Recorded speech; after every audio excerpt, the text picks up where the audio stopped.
সব মানুষের অধিকার স্বীকার করা। সব মানুষের অধিকার স্বীকার করলে রাষ্ট্রকে এক গোষ্ঠীর বলা যায় না। সব মানুষের অধিকারের স্বীকার করার বাস্তব রূপের নাম সব মানুষের রাষ্ট্র তথা মানবতার রাষ্ট্র।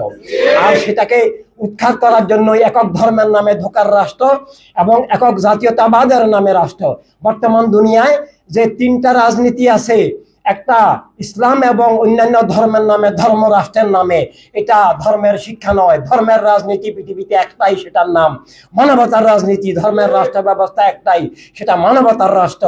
আর বাকিগুলো ধর্মের নামে ধোঁকার রাষ্ট্র। ধর্মের নামে দলীয় মতবাদ চাপিয়ে দিয়ে ধর্মকে কবর দেওয়ার নাম ইসলামের নামে, অন্যান্য ধর্মের নামে রাষ্ট্র। ধর্মকে খুন খারাপি, সন্ত্রাস, কলঙ্কে রূপান্তরিত করার নাম ধর্মের নামে রাষ্ট্র। এটা ধর্মের নামে যে রাজনীতি, সেটার বিরুদ্ধে আমাদেরকে লড়তে হবে। যে ধর্মের নামে রাজনীতি ধর্মের রাজনীতি নয়, মানবতার রাজনীতি ধর্মের রাজনীতি। মানবতার রাষ্ট্র ওই ধর্মের রাষ্ট্র, একক ধর্মের নামে রাষ্ট্র।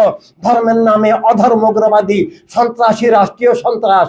ধর্মের নামে রাষ্ট্র জবরদখল করে দলীয় মতবাদকে ধর্মের নামে চাপিয়ে দিয়ে আসল ধর্মকে উৎখাত, ধ্বংস, জবাই করার নাম একক ধর্মের নামে রাষ্ট্র।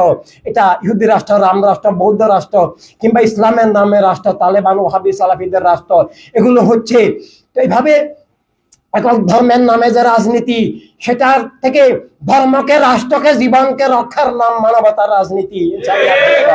একই সাথে একক বস্তুবাদী, জাতীয়তাবাদী, নাস্তিক্যবাদী চেতনার মধ্য দিয়ে, বস্তুবাদী চেতনার মধ্য দিয়ে মানুষের আত্মাকে যেমন নাস্তিক্যবাদী অন্ধকারে ধ্বংসে নিক্ষেপ করা, এমন ভাবে মানুষে মানুষে বস্তুবাদী চেতনার ভিত্তিতে, ভাষা, গোত্র, দেশ, রাষ্ট্র, লিঙ্গ, বর্ণের ভিত্তিতে মানুষে মানুষে বিভেদ, ভেদাভেদ, বৈষম্য, বর্ডার, মনের মধ্যে বর্ডার, মাথার মধ্যে বর্ডার, সীমান্তে বর্ডার, অখণ্ড মানবতাকে ধ্বংস করে, মানবিক ভ্রাতৃত্বকে ধ্বংস করে, এভাবে মানুষে মানুষে বিভেদ, বৈষম্য করে, মানুষকে পরস্পরের শত্রু করে যে রাষ্ট্র কাঠামো, বিশ্ব কাঠামো, দস্যু রাজনীতির যে কাঠামো, সেটাকে লাথি মেরে ভেঙে ফেলার নাম ইনসানিয়াত বিপ্লব।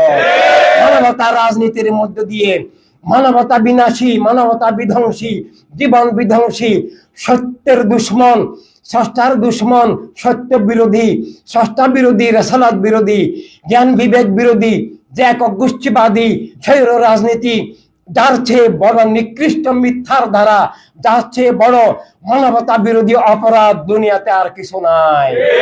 মানুষ অমানুষ হওয়া, মানুষ মিথ্যার দাস হওয়া, মানুষ স্রষ্টার বন্ধন হারিয়ে ফেলা, ধর্ম অধর্মে পরিণত হওয়া, এবং পৃথিবীতে সকল খুন, জুলুম, সন্ত্রাস, দারিদ্র, পাশবতা, যত অন্যায়, অবিচার, মানব জীবনের যত দুর্দশা, সংকট আছে, তার সবকিছুর পিছনে আছে একক গোষ্ঠীবাদী রাজনীতি।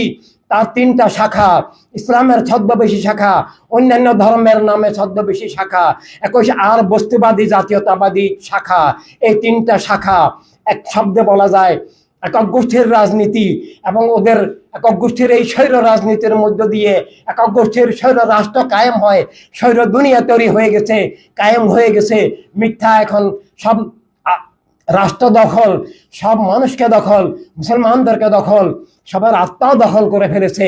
এই মিথ্যার বিরুদ্ধে টু শব্দ নাই, প্রতিবাদ নাই, আসে শুধু জিন্দাবাদ, নাউজুবিল্লাহ।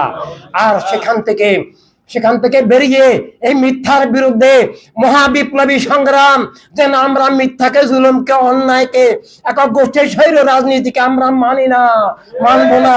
আমরা সেটাকে উৎখাত করে আবার মানবতা, মানব সত্তা এবং মানবতার রাজনীতি, মানবতার রাষ্ট্র, অর্থাৎ মানবতার রাজনীতি মানে আল্লাহর হাবিবের ভালোবাসায় সব মানুষকে ভালোবাসার, সব মানুষকে রক্ষার, আল্লাহর হাবিবের বিধান হিসাবে সব মানুষের নিরাপত্তা, অধিকার, স্বাধীনতার ফিরিয়ে আনা, সব মানুষের প্রতিনিধিত্বশীল, সব মানুষের কল্যাণে, সব মানুষের মানবিক স্বার্থের রক্ষক যে জীবননীতি, সেই জীবননীতির ভিত্তিতে রাষ্ট্র এবং বিশ্ব গড়ে তোলার একমাত্র সুস্থ, স্বাভাবিক, প্রাকৃতিক, ধর্মের দিক থেকে, জীবনের দিক থেকে যে একমাত্র পথ, জীবননীতির একমাত্র নীতি, সেটা হচ্ছে মানবতার রাজনীতি। সেটা আনতে হবে। মানবতার রাজনীতি অস্বীকার করলে মানব জীবন অস্বীকার হবে, স্রষ্টার বিধান অস্বীকার হবে, সমস্ত রেসালাত নবুয়ত অস্বীকার হবে, এবং সব মিথ্যা জুলুমকে কবুল করে নেওয়া হবে। মানবতার রাষ্ট্র অস্বীকার করে ইসলাম দাবি করা যায় না, কোনো ধর্মের দাবি করা যায় না, মানুষ দাবি করা যায় না। সে মানবতার বিরুদ্ধে শুধু নয়, স্রষ্টার বিরুদ্ধে যুদ্ধ লিপ্ত